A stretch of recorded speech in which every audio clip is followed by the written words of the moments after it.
When you don't want Microsoft Word to display your recently opened files, you don't need any extra software. In this video, I'll show you exactly how to do it.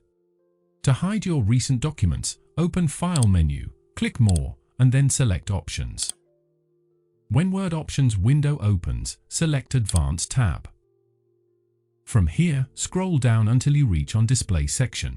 You'll see an option called Show this number of recent documents. By default, it's set to 50. Simply change this value to 0 to disable the recent documents list entirely. Once you've made that change, click OK to save the changes. Now close Microsoft Word and reopen it.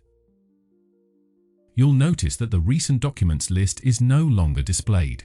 That's how you can stop Microsoft Word from showing recently opened documents. Thank you so much for watching and have a wonderful day.